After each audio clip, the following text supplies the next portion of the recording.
Hello नमस्कार साथियों, एक बार फिर से स्वागत है आप लोगों का कल क्लासेज में। जैसा कि हम बात कर रहे थे पिछली क्लासों में, उसमें हमने बात की जो आरपीएससी का जो स्कूल व्याख्याता का जो सिलेबस है उसके बारे में। जो आपका स्कूल का जो प्रथम प्रश्न पत्र है, उस प्रथम प्रश्न पत्र में अपने जो गणित और जो मेंटल एबिलिटी टेस्ट है, जिसके अंतर्गत हमारे जो आरपीएससी स्कूल व्याख्याता से हमारे प्रश्न पत्र में 10 क्वेश्चन आ रहे थे। ठीक है साथियों, उन 10 क्वेश्चन में अपने जो 7 से 8 क्वेश्चन अपने गणित के पोर्शन से आ रहे थे, और जो आपका 2 या 3 क्वेश्चन का जो पोर्शन है आपका, वो आ रहे थे आपके मेंटल एबिलिटी टेस्ट से। ठीक है साथियों, तो हमने जो इससे पहले जो हमारी सेशन हुए उसमें हमने बात की जो गणित विषय के जो टॉपिक है हमारे, उनमें हमने बात की जो संख्या पद्धति है, नंबर सिस्टम है, उनके बारे में। इससे पूर्व की जो हमारी क्लासें हुई उनमें हमने प्राकृत संख्याएं, उसके अलावा जो हमारी संख्या थी पूर्ण संख्याएं, पूर्णांक संख्याएं और परिमेय संख्याएं, उनके बारे में हमने बात कर ली थी। अंतिम क्लास में मैंने आपको अपरिमेय संख्याओं की परिभाषा बता दी थी। एक बार फिर से हम उनका एक बार रिवाइज कर लेते हैं। मैं एक बार शॉर्ट में आपको उनके बारे में बता देता हूं, और फिर हम इस क्लास का जो अपना उद्देश्य है उसको हम आगे कंटिन्यू करते हैं। ठीक है साथियों, तो हमने जो संख्याएं पढ़ी थी उनमें अपनी जो संख्या पद्धति थी उसमें अपनी प्रथम संख्या थी संख्या पद्धति नंबर सिस्टम।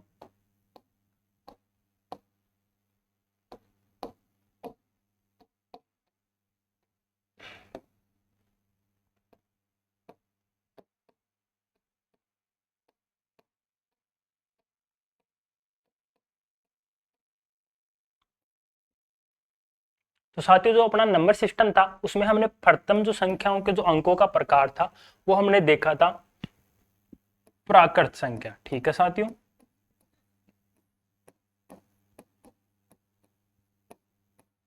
प्राकृत संख्या में हमने वो संख्या पढ़ी साथियों जिनको हम 1 2 3 4 जो हमारी प्रकृति में मौजूद वस्तुएं हैं उनको हम जिन अंकों के सहायता से हम गिनते हैं या उनको जो गणना करते हैं उनको हम क्या बोलते हैं साथियों, प्राकृत संख्या। ठीक है साथियों, और इन सभी प्राकृत संख्याओं में सभी जो नंबर्स हैं अपने अंक, जो प्राकृत अंक है 1 2 3 4 जो कि अनंत तक चलते हैं, तो इनके बारे में हमने बात की कि दो प्राकृत संख्याओं को जोड़ने पर हमें एक प्राकृत संख्या प्राप्त हो सकती है, बिल्कुल होगी। उसके पश्चात हमने बात की क्या दो प्राकृत संख्याओं का व्यवकलन करने पर भी हमें प्राकृत संख्या प्राप्त होगी। तो हमने जो क्वेश्चन करके देखा, उसका एग्जाम्पल करके देखा, तो हमें पता चला कि जरूरी नहीं है कि वो हमेशा हमें प्राकृत संख्या प्राप्त हो। उसके बाद में हमने बात की कि दो प्राकृत संख्याओं का गुणन संक्रिया करने पर भी क्या हमें प्राकृत संख्या प्राप्त होती है। तो बिल्कुल हमने करके देखा, एग्जाम्पल देखे उनके, हमें एक प्राकृत संख्या प्राप्त हो रही थी। ठीक है साथियों, उसके बाद में हमने बात की कि जो प्राकृत संख्या है वो सबसे छोटी प्राकृत संख्या है, वो आपका 1 है, और जो सबसे बड़ी प्राकृत संख्या है वो अनंत पे जाते हैं, तो हम उसका निर्धारण नहीं कर सकते हैं। ठीक है साथियों, फिर हमने बात की प्राकृत संख्याओं के बारे में कि यदि हम किसी प्राकृत संख्या को उसकी जो डिवाइड है, जो उसकी घात है, उसको भी हम प्राकृत संख्या के रूप में रखें तो भी हमें एक प्राकृत संख्या प्राप्त होती है। ठीक है, उसके बाद में हमने बात की कि किन्हीं ही दो प्राकृत संख्याओं के बीच में कितने अंक हमें प्राप्त हो सकते हैं या कितनी प्राकृत संख्या हमें प्राप्त हो सकती है। तो उसके बारे में हमने बात की कि कोई भी दो अंकों के मध्य हमें कोई प्राकृत संख्या प्राप्त नहीं होगी। ठीक है साथियों, उसके बाद में हम आए पूर्ण संख्या में। पूर्ण संख्या के अंदर हम जितनी भी प्राकृत संख्या है उनमें अगर हम शून्य को शामिल कर दे तो क्या हो जाएगी, हमारे पास कौन सी संख्या प्राप्त होगी, वो होगी हमारे पास पूर्ण संख्या, जिसको हम बोलते हैं वूल नंबर। ठीक है साथियों, उसके बाद में हमने पढ़ा पूर्ण संख्या। जितनी भी प्राकृत संख्या है उनमें हमने उन सभी प्राकृत संख्या में हमने किसको शामिल किया, शून्य को। ठीक है साथियों,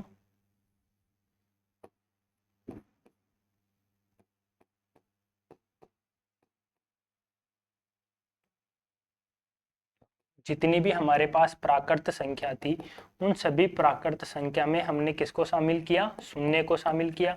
उसके बाद हमारे पास जो संख्या निकल कर आई तो उस संख्या के प्रकार को हम क्या बोलते हैं, प्राकृत संख्या। ठीक, अपनी जो पूर्ण संख्या। ठीक है साथियों, उसके बाद में हमने बात की इन सभी पूर्ण संख्याओं में अगर हम ऋणात्मक प्राकृत संख्या, यहाँ पे एक शब्द आया है ऋणात्मक प्राकृत संख्या। क्या साथियों, एक शब्द आया है ऋणात्मक प्राकृत संख्या। ठीक है साथियों, तो यहाँ पे जो जितनी भी प्राकृत संख्या है उन सभी धनात्मक, ये जो पहले से जो संख्या है जिनके सामने कोई चिन्ह नहीं है, वो अपनी कैसी संख्या है साथियों? धनात्मक संख्या है। कैसी है साथियों? धनात्मक संख्या है। अगर इन सभी धनात्मक संख्याओं के आगे अगर मैं माइनस का चिन्ह अब अगर हमें देखने को मिले, क्या साथियों? अगर हमें इन सभी धनात्मक संख्याओं के सामने अगर हमें माइनस का चिन्ह या ऋणात्मक चिन्ह देखने को मिले तो हम उसको क्या बोलेंगे साथियों? अपनी ऋणात्मक प्राकृत संख्या। क्या साथियों? ऋणात्मक प्राकृत संख्या।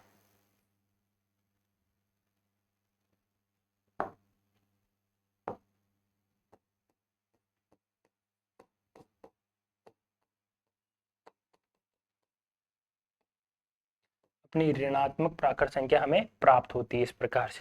तो साथियों जो ऋणात्मक संख्या है उनमें सबसे बड़ी संख्या अपनी -1 होती है और जो सबसे छोटी संख्या है वो माइनस अनंत पे जाती है, जिसका हम निर्धारण नहीं कर सकते हैं। ठीक है साथियों, तो यहाँ से पता चला कि अपनी जो प्राकृत संख्या है वो नीचे से तो परिबद्ध होती है, अर्थात इनका जो स्टार्ट पॉइंट होता है, जिनका शुरुआती बिंदु होता है वो हमारा बाउंडेड होता है और अर्थात परिबद्ध होता है, और जो उनका सबसे ऊपरी बिंदु है, सबसे अधिकतम बिंदु है, वो अपना क्या होता है? अनंत पे जाता है, अर्थात अपरिबद्ध होता है, जिसका हम निर्धारण नहीं कर सकते हैं। ठीक है साथियों, फिर हमने पूर्ण संख्याओं के बारे में बात की।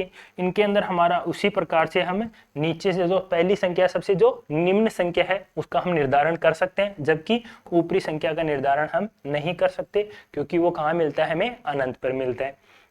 तो फिर ठीक है साथियों, इसी प्रकार से हम बात करें ऋणात्मक संख्या की, तो यहाँ से हम सबसे, ये निम्न संख्या नहीं है, ये सबसे उच्चतम संख्या है। क्या है साथियों? सबसे उच्चतम संख्या है, क्योंकि ऋणात्मक संख्याओं में जो ऋणात्मक संख्याओं में जो संख्या सबसे छोटी दिखाई देती है वो संख्या क्या होती है? सबसे बड़ी होती है। ये क्या होती है? विपरीत रूप से हमें नजर आती है। क्या साथियों? नजर आती है। तो ये तो आपकी निम्न संख्या है, यह आपकी उच्चतम है। इसी प्रकार से यह आपकी निम्न संख्या है और यह आपकी उच्चतम संख्या है। परंतु यहाँ पर अगर हम ऋणात्मक संख्याओं के बारे में बात करें तो ये तो आपकी क्या है? उच्चतम संख्या है, और ये क्या है? आपकी निम्नतम संख्या है। क्योंकि ऋणात्मक संख्याओं में हम जैसे जैसे बढ़ते हैं वैसे वैसे क्या होता है? वो संख्या छोटी होती जाती है। ठीक है साथियों, उसके बाद में हमने बात की पूर्णांक संख्याओं के बारे में।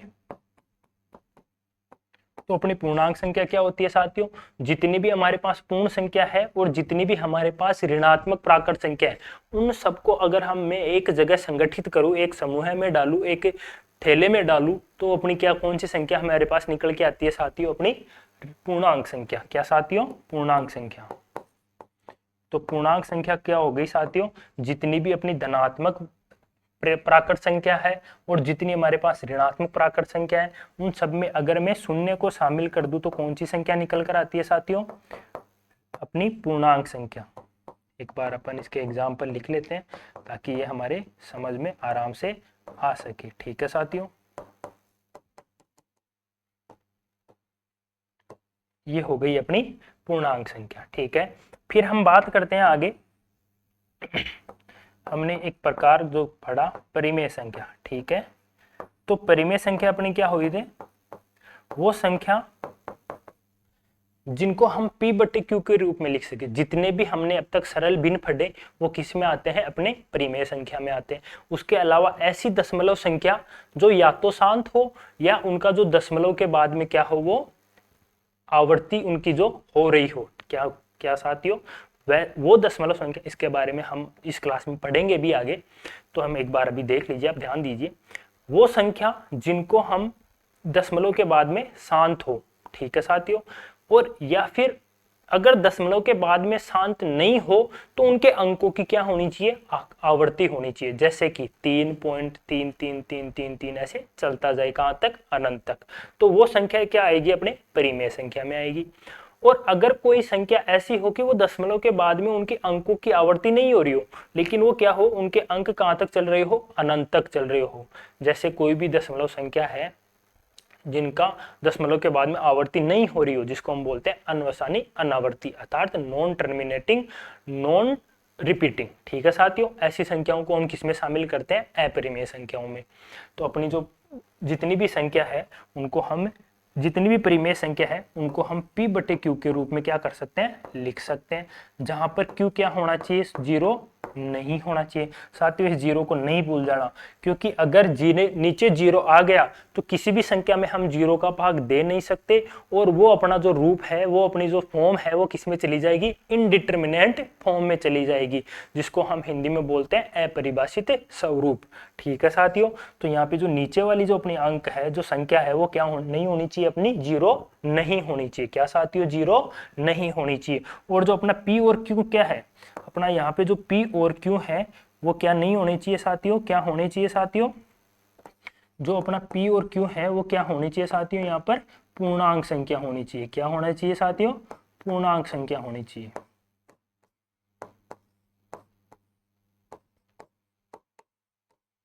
ये लो, ये क्या हो गया? अपना पूर्णांक संख्या हमें मिल गया। ठीक है साथियों, उसके बाद में हमने परिमेय संख्या के जो हम कुछ संक्रियाओं के बारे में पढ़े थे, उसके गुणधर्म के बारे में हमने जाना कि सबसे छोटी परिमेय संख्या कौन सी होती है? वो हमारी नेगेटिव में भी जाती है, क्योंकि पूर्णांक संख्या हमारी ऋणात्मक भी होती है। तो यहाँ पे दोनों में से कोई भी संख्या अगर ऋणात्मक में हो गई तो ये संख्या माइनस की अनंत पे भी जा सकती है। ठीक है साथियों, इसके अलावा ये संख्या प्लस के अनंत में भी जा सकती है।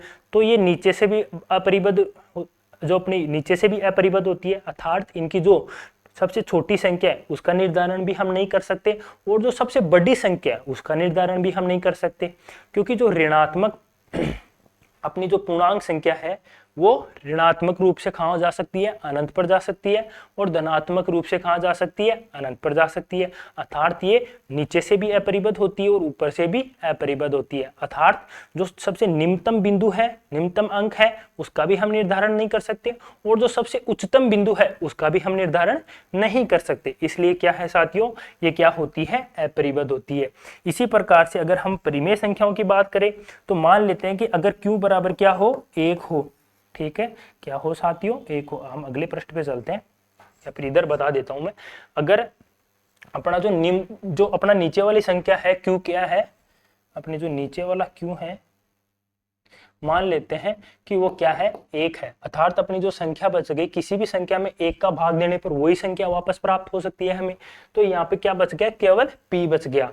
मैंने बात की कि जो q है वो 0 नहीं होना चाहिए, लेकिन p तो 0 हो सकता है। तो हो सकता है p 0 हो सकता है p अपनी जो जितनी भी पूर्णांक संख्या है, क्योंकि p और q दोनों क्या है? पूर्णांक संख्या है। तो अपना जो q है तो हो सकता है माइनस, जो अपना p है वो माइनस अनंत से प्लस अनंत के बीच में कुछ भी हो सकता है। अर्थात जो अपनी परिमेय संख्या होती है उनके अंदर समस्त पूर्णांक संख्याएं शामिल होती है। इसका एग्जाम्पल हमने यहाँ देखा कि ये जो p है वो पूर्णांक संख्या होती है, और q को हमने क्या मान लिया? 1 मान लिया, 1 मान लिया, क्योंकि 0 हम मान नहीं सकते, 1 तो हम मान सकते हैं। इसलिए अपना जो जितनी भी पूर्णांक संख्या है वो किसमें शामिल हो गई? अपनी परिमेय संख्या में शामिल हो गई। इसी प्रकार से अपना p है वो समस्त पूर्णांक संख्याओं में है। वो समस्त पूर्णांक संख्याओं में हमारी पूर्ण संख्याएं भी आती है। ये देख लो, हमें नजर आ रहा है कि समस्त पूर्णांक संख्याओं में हमारी समस्त पूर्ण संख्या भी आ रही है। अर्थात अपनी जो समस्त पूर्ण संख्या है वो अपनी परिमेय संख्याओं में भी शामिल होगी। ठीक है साथियों, इसी प्रकार से अपनी जो समस्त प्राकृत संख्याएं हैं वो भी अपनी पूर्णांक संख्या में शामिल हो रही है। अर्थात हम बोल सकते हैं कि जितनी भी हमारी प्राकृत संख्या है वो पूर्ण संख्या में शामिल होती है, और इसके अलावा जितनी भी पूर्ण संख्या है वो पूर्णांक संख्या में भी शामिल है। इस प्रकार से हम बोल सकते हैं कि जितनी भी प्राकृत संख्या, पूर्ण संख्या और पूर्णांक संख्या है वो सभी किस में शामिल होती है? अपनी परिमेय संख्याओं में शामिल होती है। ठीक है साथियों,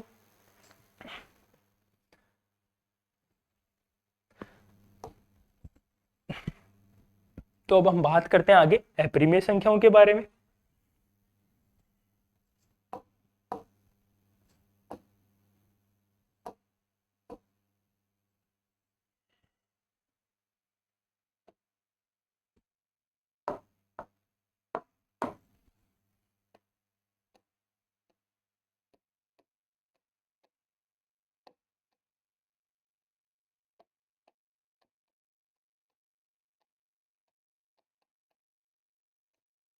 अपरिमेय संख्या की हम बात करते हैं, ऐसी संख्याएं जिनको हम p बटा q के रूप में शामिल नहीं कर सकते, अर्थात ये क्या हो गया, अपना परिमेय संख्या का कंपोजिट हो गया, अर्थात इसका विपरीत हो गया।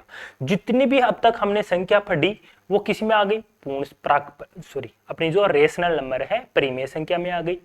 जिसके अंदर कौन कौन सी संख्या पढ़ी हमने, सबसे पहले प्राकृत पढ़ी, फिर पूर्ण पढ़ी, फिर हमने पूर्णांक पढ़ी और फिर हमने परिमेय पढ़ी। तो ये सभी तो किस में आ गई, अपनी परिमेय संख्या में आ गई।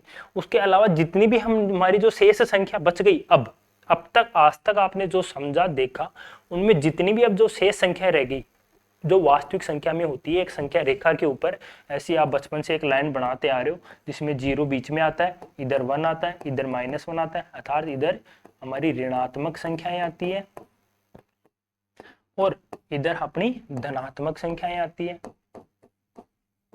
ठीक है, शून्य के इस तरफ क्या आती है, ऋणात्मक, शून्य के इस तरफ क्या आती है, इस तरफ ऋणात्मक, इस तरफ धनात्मक। अब इस संख्या रेखा के ऊपर जितने भी अंक आते हैं वो कौन से होते हैं, या तो परिमेय होते हैं या फिर अपरिमेय होते हैं। तो हमने परिमेय के बारे में तो बात कर ली, और अपरिमेय कौन सी हो गई, वो संख्याएं जिनको हम p बटा q के रूप में, जहां पर q 0 नहीं हो और p और q क्या है, पूर्णांक है, वो सब तो क्या हो गए, अपनी परिमेय संख्या। अब इस रूप में अगर हम नहीं लिख सके, क्या साथियों, नहीं लिख सके, तो हम उसको क्या बोलेंगे, उस संख्या को क्या बोलेंगे साथियों, हम अपरिमेय संख्या, जिसको हम बोलते हैं इररेशनल नंबर। ठीक है साथियों, इसको परिभाषा को हम ऐसे भी लिख सकते हैं, वो वास्तविक संख्या जो परिमेय नहीं हो, क्या साथियों, वो वास्तविक संख्या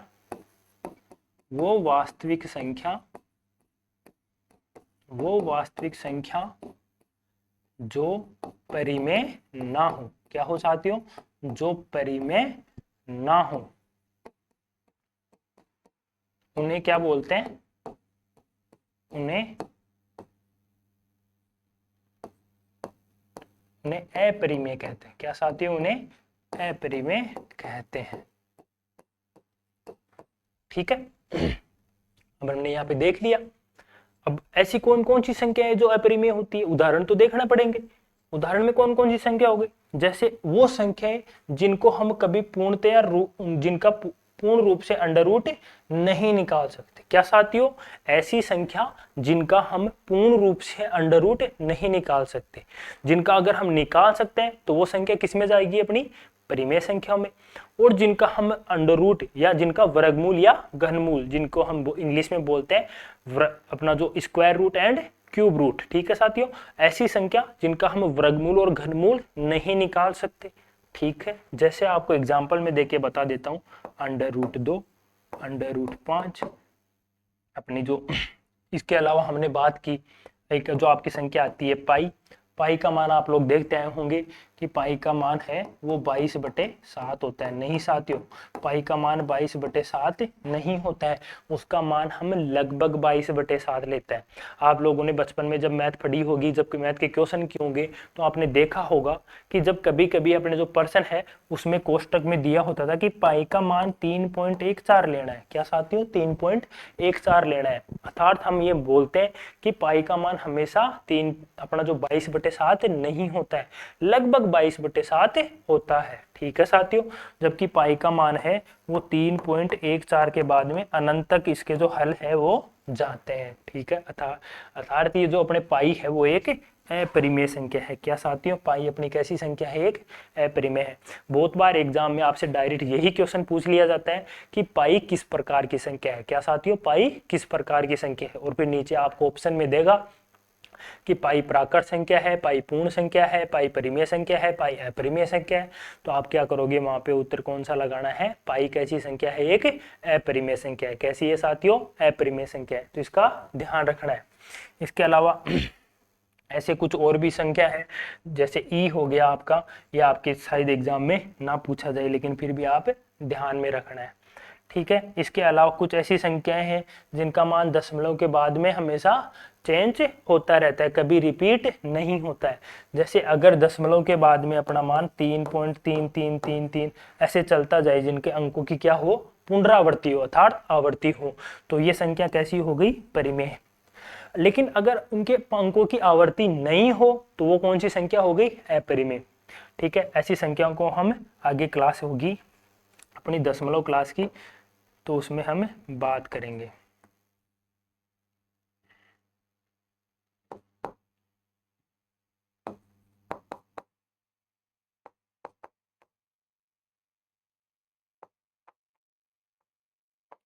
ऐसे मान लो ये संख्या चल रही है, ये कभी रुकी ही नहीं रही है। ये पाई का मान नहीं है, ये मैंने ऐसे ही एग्जांपल आपको दिया है जिसके अंदर अंकों की आवर्ती नहीं हो रही हो। ठीक है, ये आगे ऐसे इसका भाग देते हम चलते ही जा रहे हैं। ठीक है साथियों, जैसे कि मैं आपको एग्जाम्पल बताऊं तो पाई का मान आप घर पे करके देखना, 22 में आप 7 का भाग देना एक बार और फिर देखना कि इनके अंकों की आवर्ती कितने समय के पश्चात होती है। अगर हम इसी क्लास में चलो एक बार करके देख लेते हैं। 22 में मुझे किसका भाग देना है, 7 का देना है। तो हमारा ये जो क्या है, ये तो अपना भाज्य हो गया।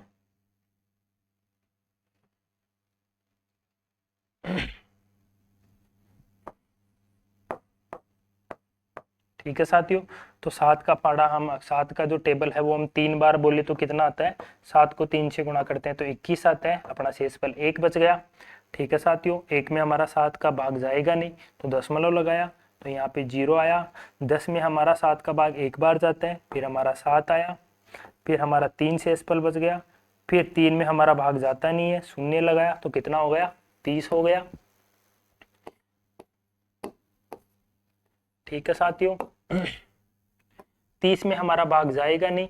30 में हमारा 7 का भाग कितनी बार गया, 4 बार। अपना आंसर आया कितना, 28। ठीक है साथियों, फिर से अपना शेषफल 2 बच गया।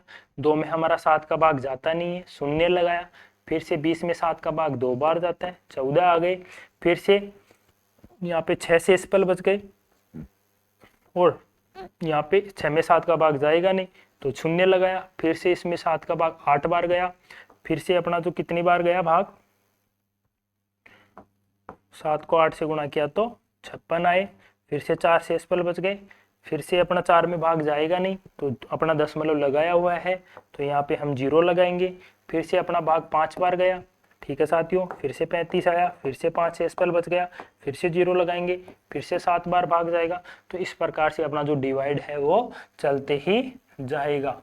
तो अपना 3 का जो निश्चित मान है वो कितना आया, 3.1457, 3.142857। क्या साथियों, 3.142857। इस प्रकार से जो दशमलव के बाद में ये मान है वो चलते जाएंगे। तो हमने क्या सीखा साथियों, जो दशमलव संख्या है अगर वो दशमलव के बाद में उनका जो मान है वो अगर अनावर्ती रूप से, जिनकी अंकों की आवर्ती नहीं हो रही हो और इस प्रकार से उनको निश्चित उनके जो हमें जो फॉर्मूला है वो नहीं मिल रहा हो तो वो संख्या कैसी हो जाती है, अपरिमेय संख्या होती है। और अन्यथा वो संख्या कैसी होती है, परिमेय होती है अगर अंकों की आवर्ती हो तो। ठीक है साथियों, अब हम बात करते हैं अपरिमेय संख्याओं की। हमने कल यहाँ तक बात कर ली थी। ठीक है साथियों, तो अपरिमेय संख्या किसको बोलते हैं, जो हमारी वास्तविक संख्या नहीं होती है या फिर वो संख्या जिनको हम p बटे q के रूप में नहीं लिख सकते हैं। क्या साथियों, जिनको हम p बटे q के रूप में नहीं लिख सकते हैं, जहां पर q क्या होना चाहिए, 0 नहीं होना चाहिए। और जो अपनी p और q कैसी संख्या है, अपनी पूर्णांक संख्या है। ठीक है साथियों, अब हम आगे बढ़ते हैं। इनके हमें गुणधर्म लिखने थे।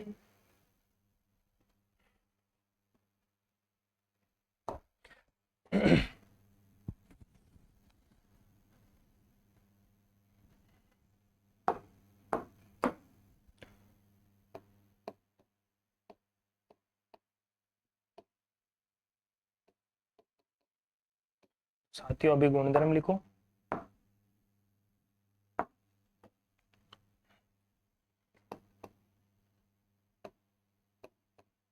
दो अपरिमेय संख्याओं को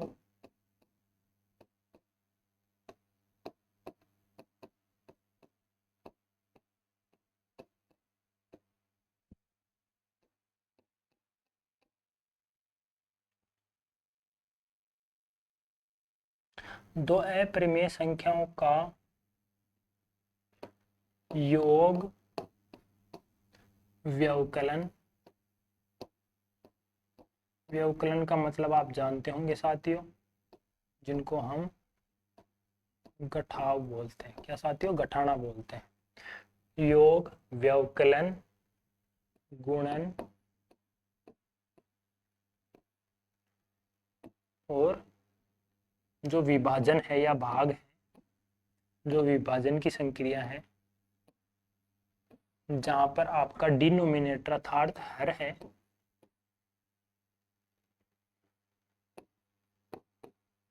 जहां पर क्यू क्या नहीं होना चाहिए साथियों? जीरो नहीं होना चाहिए। अर्थात किसी संख्या में किसी अन्य संख्या का भाग दे रहे हो तो जो नीचे वाली संख्या है, जिस संख्या का हम भाग दे रहे हैं, अर्थात भाजक हमारा क्या नहीं होना चाहिए साथियों? शून्य नहीं होना चाहिए। ठीक है साथियों।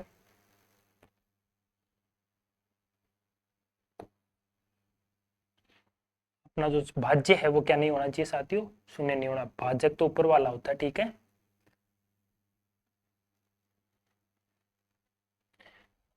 योग, व्यवकलन, गुणन और संक्रिया के लिए क्या होते हैं?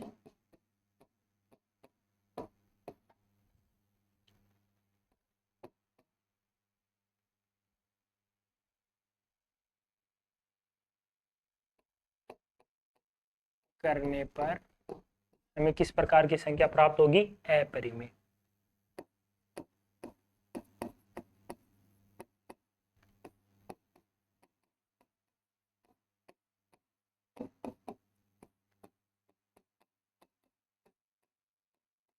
ठीक है साथियों। अर्थात क्या होते हैं? संवर्त होते हैं।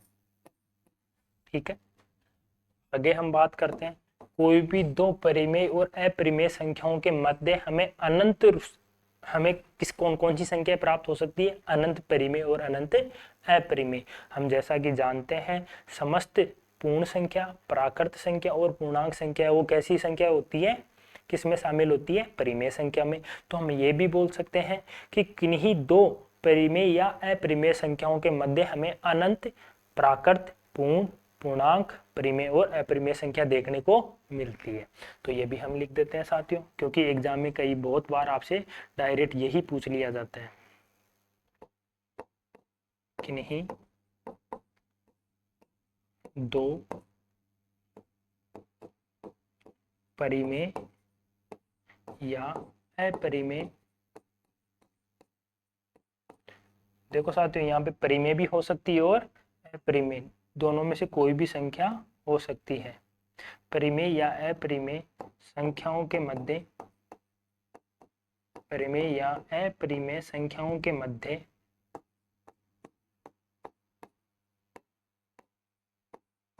अनंत,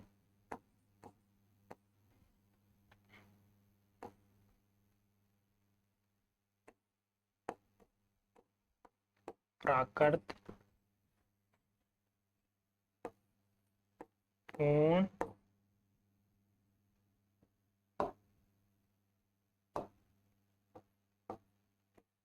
प्राकृत, पूर्ण, पूर्णांक, परिमेय,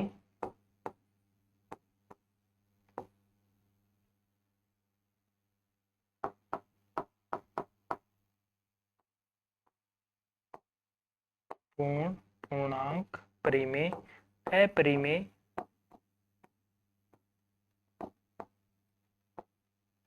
या फिर हम वास्तविक भी लिख सकते हैं, क्योंकि जहां पर परिमेय और अपरिमेय आ गई वहां पर वास्तविक तो आएगी ही।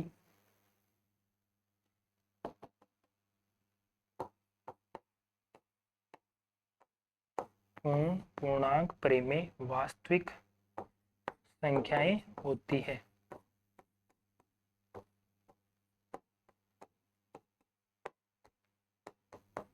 क्या है साथियों? अनंत परिमेय और अपरिमेय, कोई भी दो परिमेय और अपरिमेय संख्याओं के मध्य अपनी अनंत, प्राकृत, अनंत का था, यहाँ पे अनंत नहीं हो सकती, यहाँ पे इसको थोड़ा सा चेंज कर लेते हैं कि मध्य हो सकता है कि जैसे मैं कोई भी दो अपरिमेय संख्या लूं, 1/2 और 1/3, लेकिन यहाँ पर तो इन दोनों के बीच में कोई प्राकृत संख्या नहीं है, कोई पूर्ण संख्या नहीं है, कोई पूर्णांक संख्या नहीं है, इसलिए हम इन तीन को तो हटा देते हैं। या लिख लो साथियों, कि किन्हीं दो परिमेय और अपरिमेय संख्याओं के मध्य हमें अनंत परिमेय, अपरिमेय और वास्तविक संख्याएं देखने को मिलती है। क्या साथियों, कोई भी दो परिमेय या अपरिमेय संख्याओं के मध्य हमें अनंत परिमेय, अपरिमेय और वास्तविक संख्या देखने को मिलती है। ठीक है साथियों।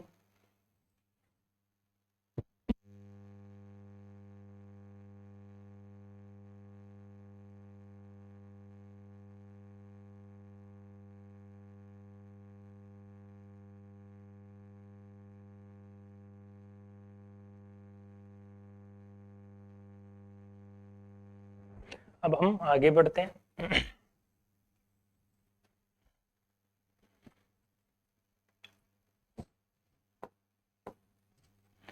हम बात करेंगे पूर्णांक। ये जो अपनी पूर्णांक संख्या है उनका जो निम्न बिंदु, क्योंकि पूर्णांक संख्या अपनी जो माइनस अनंत से स्टार्ट होकर प्लस अनंत तक चलती है, इसके अलावा अपनी परिमेय और अपरिमेय संख्या भी माइनस अनंत से और प्लस अनंत तक चलती है। तो इनका कोई ना तो सबसे छोटी संख्या हमें देखने को मिलती है और ना ही सबसे बड़ी संख्या हमें देखने को मिलती है, क्योंकि इन दोनों संख्याओं के जो सबसे छोटी और सबसे बड़ी संख्या है उनको परिभाषित करना नामुमकिन है, क्योंकि ये अनंत पर मिलती है। तो हम ये चीज यहाँ लिख देते हैं। पूर्णांक संख्या, पूर्णांक परिमेय और अपरिमेय जो अपनी संख्या होती है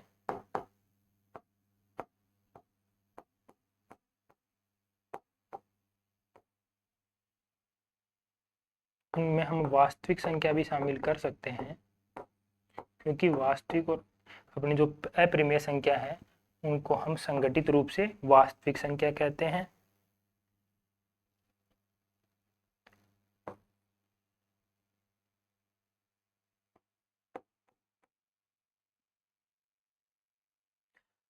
क्या होते हैं ये? ऊपरी और निम्न रूप से अपरिबद्ध होते हैं, अर्थात इनका कोई सबसे ना तो इनका कोई न्यूनतम बिंदु हम डिसाइड कर सकते और ना ही इनका उच्चतम बिंदु। तो हम इनको लिख सकते हैं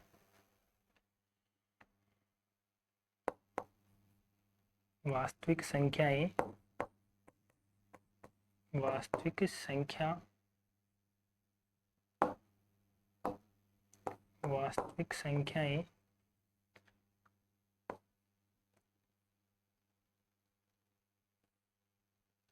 निम्न व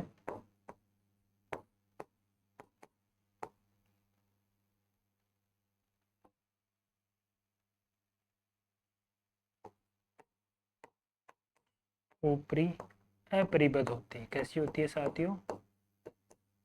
अपरिबद्ध होती है।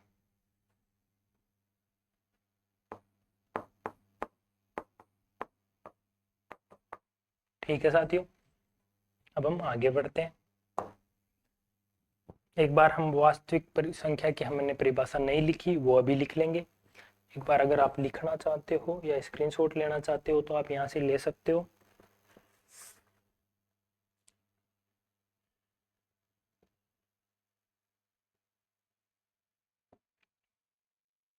ठीक है साथियों, अब हम एक पॉइंट और लिख लेते हैं।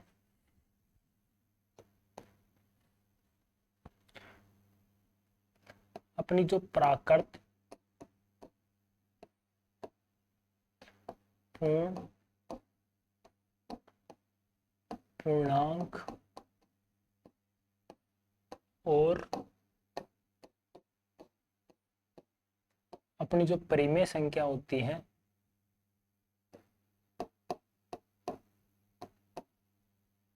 पूर्ण पूर्णांक और परिमेय संख्या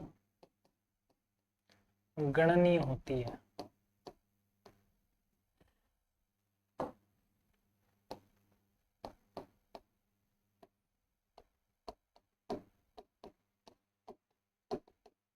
ठीक है साथियों, गणनीय का तात्पर्य है इन संख्याओं को हम गिन सकते हैं। अपनी जो परिमेय संख्या है, पूर्णांक संख्या है, उसके अलावा जो अपनी प्राकृत और पूर्ण संख्या है, इन संख्याओं को हम गिन सकते हैं, परंतु यह अनंत होती है, अर्थात ये काउंटेबली इनफाइनाइट होती है। कैसी होती है साथियों? काउंटेबली इनफाइनाइट होती है। जबकि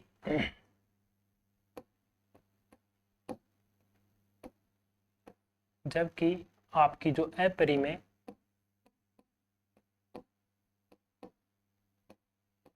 और वास्तविक संख्याएं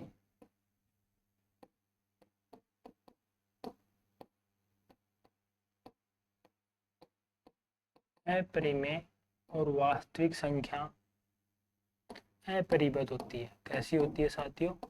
अपरिबद्ध होती है।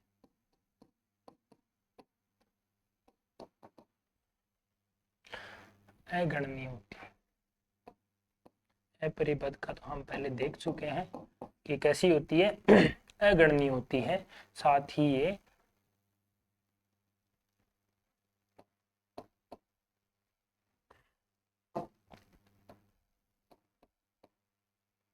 अगणनीय होती है। ठीक है साथियों।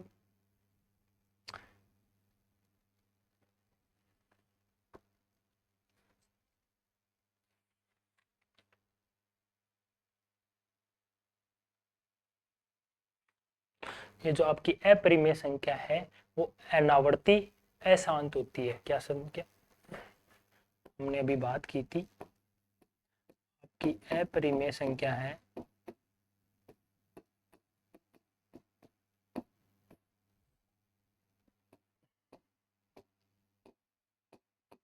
अनवसानी अर्थात नॉन टर्मिनेटिंग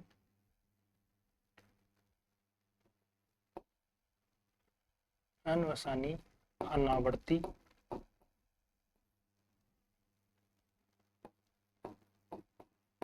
अशांत दशमलव संख्याएं होती हैं।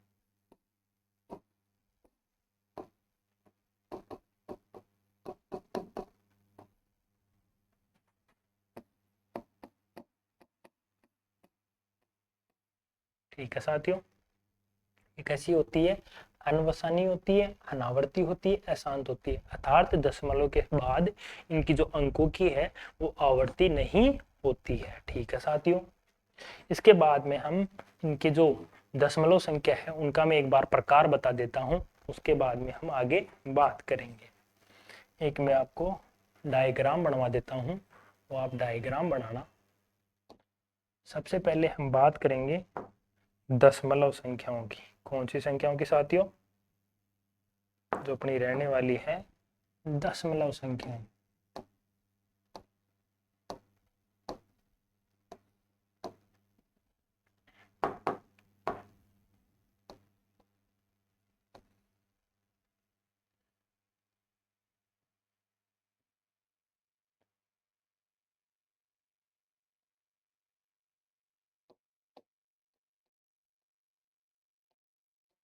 ठीक है साथियों।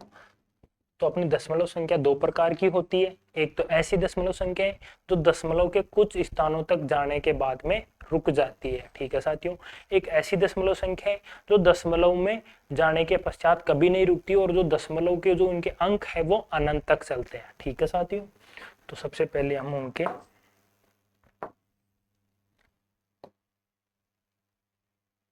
दशमलव संख्या है वो दो प्रकार की होती है।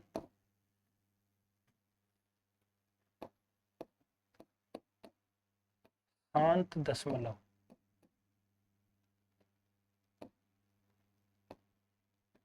कैसी शांतियों? शांत दशमलव। ठीक है। और एक आपका प्रकार हो जाता है अशांत दशमलव।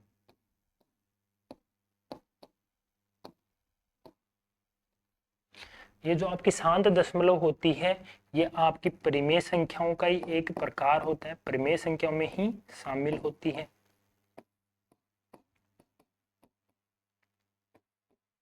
जबकि आपकी अशांत दशमलव संख्याएं हैं वो परिमेय और अपरिमेय दोनों हो सकती है। क्या साथियों? परिमेय और अपरिमेय दोनों हो सकती है।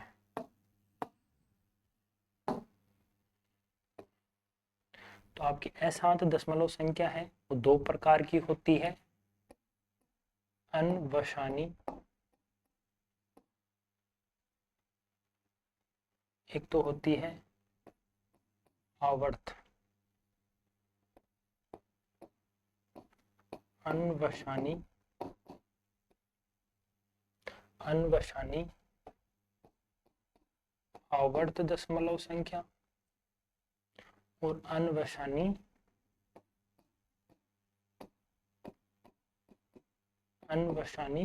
अनावर्त। क्या साथियों? अनवशानी अनावर्त। ठीक है साथियों, जो आपकी अनवशानी आवर्त की वाली संख्या है वो आपकी परिमेय संख्या में शामिल हो जाती है।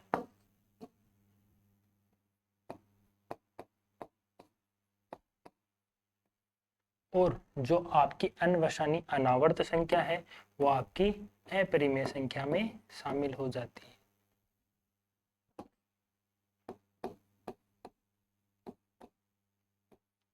ठीक है साथियों, इनका जो हम एग्जाम्पल देखते हैं, जैसे हम बात करें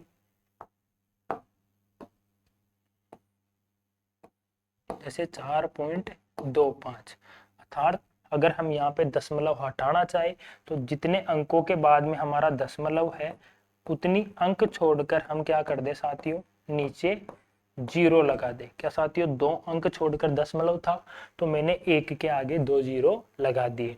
इनको हम अगर हम इनको काट कर इनको सरलतम रूप में लेके आ सकते हैं। चलो हम काट के देखते हैं। ऊपर और नीचे दोनों संख्या में हमारा 5 का डिवाइड जा रहा है तो हम दोनों संख्या में 5 का भाग दे देते हैं।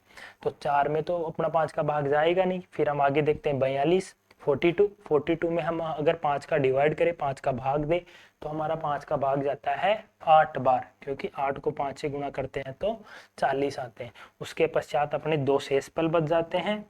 2 में अपना 5 का भाग जाता नहीं है तो हमारी आगे की संख्या 5 है। तो उसके पश्चात 25 में हमारा 5 का भाग जा रहा होता है तो हम 25 में 5 का भाग देते हैं तो कितनी बार जाता है साथियों? 5 बार। और अपना 100 में 5 का भाग जाता है 20 बार, क्योंकि 20 को हम 5 से गुणा करते हैं तो 100 आता है। उसके पश्चात हम फिर से 5 का भाग दें तो 8 में हमारा 1 बार जाता है, शेष पल हमारा 3 बच गया।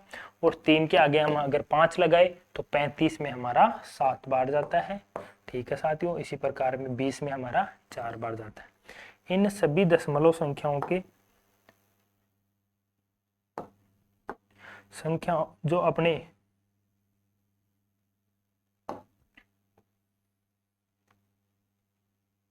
अपनी जो भिन्न संख्या है, अपनी जो परिमेय संख्या है, उनके इस प्रकार की रूप को हम बोलते हैं इन सभी दशमलव संख्या, क्योंकि ये सभी बराबर है, जो भिन्न है सभी बराबर है, इसलिए हम इनको क्या बोलते हैं साथियों?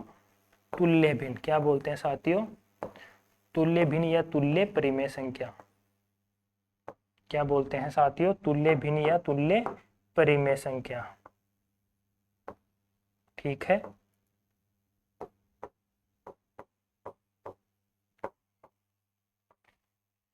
कोई अगर दो भिन्न संख्या एक दूसरे के बराबर में होती है तो उन्हें हम बोलते हैं तुल्य भिन्न या तुल्य परिमेय संख्या। क्या साथियों? तुल्य भिन्न या तुल्य परिमेय संख्या। अनवसानी अनावर्त वाली दशमलव संख्या वो होती है जो दशमलव के बाद में इनकी जो आवर्ती है वो अपरिभाषित रूप से चलती है, जिनका कोई फिक्स नियम या जो रूल है वो नहीं होता है। और जो आपकी अनवसानी दशमलव अनावर्त संख्या है, जो आवर्त संख्या है, जिनका कोई फिक्स रूटीन होता है, जैसे मैं आपको बताऊं कि हम अगर 10 में हम 3 से डिवाइड करें तो हम 10 में 3 का भाग देते हैं तो 3.33 आता है, जो कि अनंत रूप से चलता है। इसे हम इस प्रकार से भी लिखते हैं। इस बार का तात्पर्य है ये बार जितनी संख्याओं के ऊपर आता है वो संख्या अनंत तक रिवाइट जो अनंत तक है वो बार बार आती है, अर्थात उनकी जो आवर्ती है वो अनंत रूप से चलती रहती है। ये जो आवर्ती है वो जितने अंकों के ऊपर होती है उतने ही अंकों की आवर्ती हमारी क्या होती है? बार बार देखने को हमें मिलती है। तो इन सभी संख्याओं को हम परिमेय संख्या में बदल सकते हैं। इनको बदलना हमारे एग्जाम में बहुत बार पूछा भी जाता है, बहुत बार पूछा गया है। तो इनको हम इस क्लास में तो नहीं, अगली क्लास में हम इसको जो बदलना है वो सीखेंगे। ठीक है साथियों, इसके अलावा हम बात करें अनवसानी अनावर्त के बारे में, जिसको हम अभी थोड़े समय पहले हमने देखा है 3.14285 ये अनंत रूप से चलता जाता है।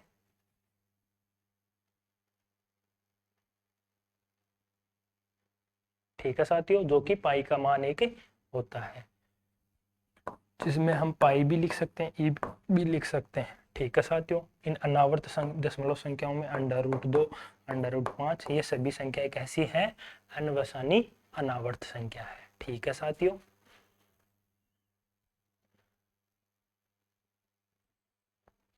अब इस क्लास को हम ज्यादा लंबा नहीं लेते हुए अपनी जो ये क्लास है इसको थोड़ा शॉर्ट रखते हैं। फिर अगली क्लास अपनी होने वाली है, उसमें जो ये अपनी अनवसानी दशमलव संख्याएं हैं इनको हम परिमेश P/Q अर्थात परिमेश संख्या के रूप में हम बदलना देखेंगे। और जो कुछ अपनी जो आरपीएससी की एग्जाम में जो क्वेश्चन पूछे गए हैं उनको करेंगे। अगली क्लास में हम केवल क्वेश्चंस करेंगे जो कि आपके लिए इम्पोर्टेंट होने वाली है। और उस क्लास में आपको पता चलेगा कि आरपीएससी की जो एग्जाम है उसमें कैसे क्वेश्चन पूछे गए हैं और उन क्वेश्चन को हम कैसे कर सकते हैं। ठीक है साथियों, धन्यवाद। पढ़ते रहिए, मुस्कुराते रहिए, आप अपना सिलेक्शन को लेकर श्योरिटी लीजिए। और ये जो क्वेश्चन है, जो मैथमेटिक्स है, वो एक अभ्यास के विषय है, तो इसके जो क्वेश्चंस है वो आप बार बार अभ्यास कीजिए, बार बार देखिए, करने का प्रयास कीजिए, जिससे आपको उन क्वेश्चन को करने पर आपको एक कॉन्फिडेंस प्राप्त होगा।